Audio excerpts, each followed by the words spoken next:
Yeah, so here we are today at the Jones Road entrance to the Bruce Trail.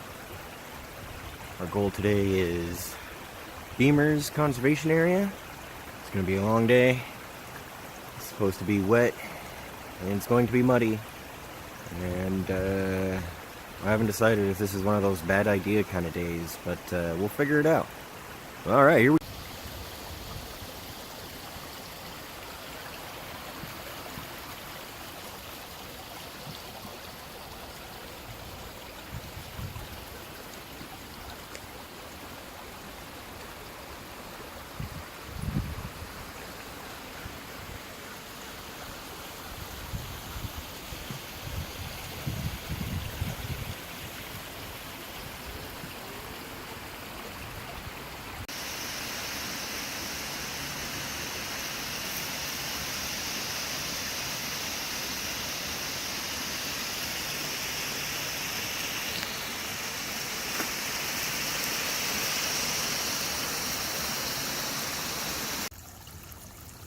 So it's a really wet mess out here today. Now I don't mind, I got good waterproofing, but it's just, the going is slow. Holy. I don't know about this one, folks. Okay, so the trail goes off that way and back up the hill, and it's just hill after hill after hill after hill.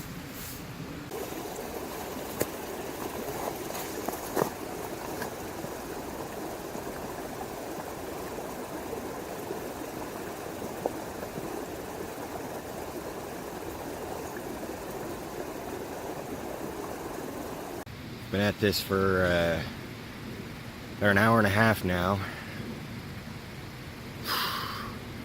I made it a grand total of 1,500 meters. Talk about slow going. So I'm calling it. It's not the weather, it's not the wetness, it's just the traction issues. A day like today is making the case for traction spikes. Those are on my list now. I'm definitely going out, getting some kind of traction spike. Even though my boots are pretty decent, today is just, it's ridiculous. It's like walking on water that's thawing out. Oh man. Although the escarpment does make for some beautiful scenes during this thaw. The amount of waterfalls that only activate in thaws or heavy rains is just, they're everywhere. You know, it's a really nice, it's a nice kind of day to come out, but the actual trail conditions are pretty janky.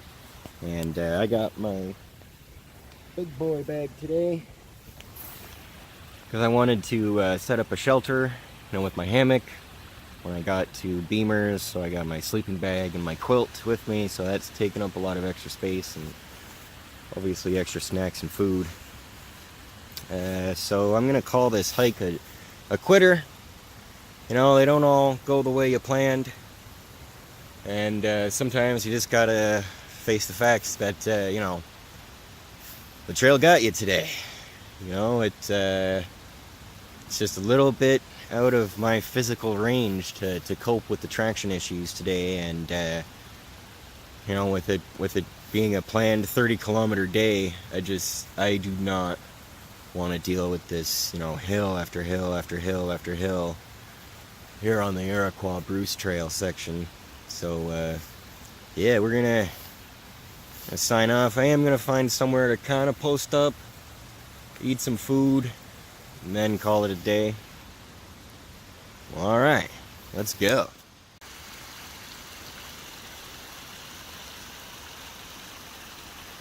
Found this really nice spot right by the creek, or a creek rather, to set up my hammock.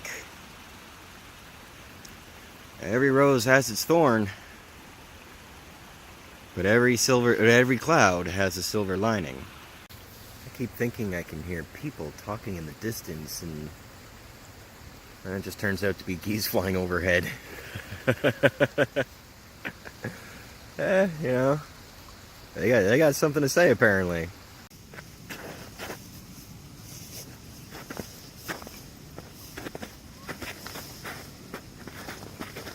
Oh boy, oh boy, oh boy. Well then. Whew. Got the hammock set up. Fire up the Jetboil. It's nice and warm out. So that's working right away. While waiting for that, figured I'd show off some new stuff, some DIY and some purchases. I got these flat packing soft bottles from Platypus. A lot lighter, and they definitely save a lot of space compared to my old Nalgene's. So, you know, unless I'm going somewhere where I need the Nalgene I need to have the Nalgene to have a durable bottle, I'd take that.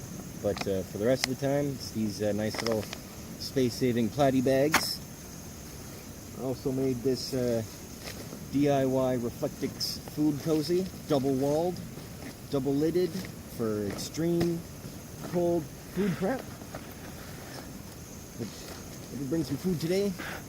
Got the Jetboil lid. I was going to post up somewhere farther down the trail and eat some of this cinnamon apple crisp.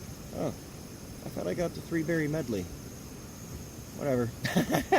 And so, while the Jetboil's boiling, how much water am I supposed to put in here?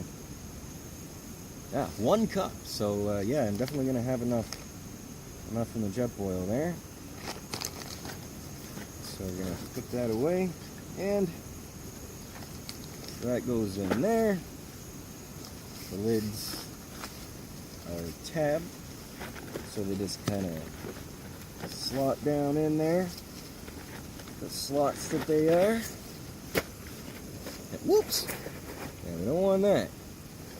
And of course, as I said, every rose does have its thorn. Every cloud does have a silver lining. A little extra something I brought for myself on the trail today. For those of you familiar with Scotch, Dewar's White Label is pretty much the poor man's Altmore, where you know, the Scotch that's primarily making up the Dewar's White Label is Altmore, which is really, really good stuff. And it's the blend of that. So that's why I call it the poor man's Altmore. Here we go.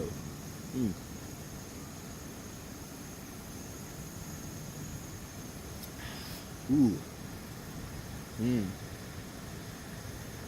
I'm really familiar with the Altmore, so I can taste it in there.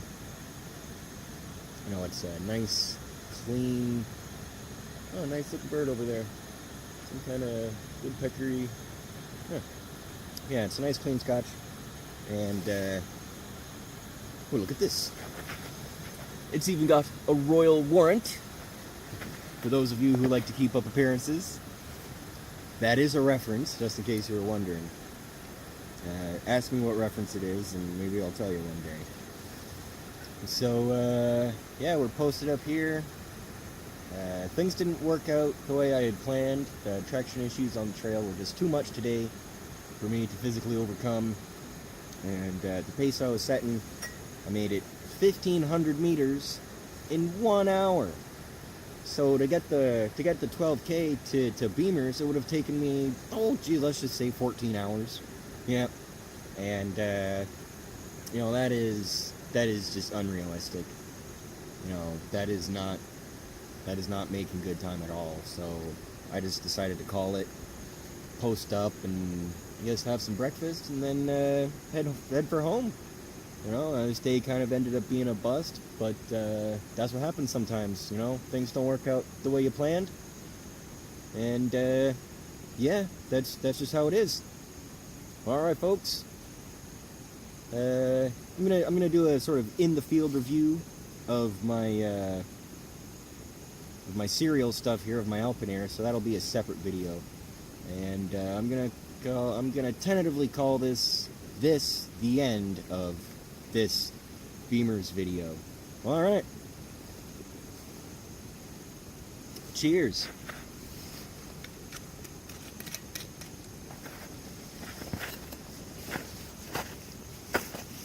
I dropped my spoon. Well, all right, here we are on the official final stop of the Beamer's bailout hike.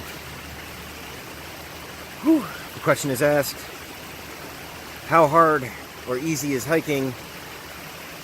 And the answer is as easy or as hard as you make it on yourself. And today was a pretty hard day for me. Traction issues could not be overcome. So I decided to call it quits before I got too deep into it. But, I recognized the limitations of the day. And I bailed out before anything got too serious. Or I got seriously injured from slipping and falling, which was a big possibility today. Well, alright folks, remember to play safe out there. Thanks for watching.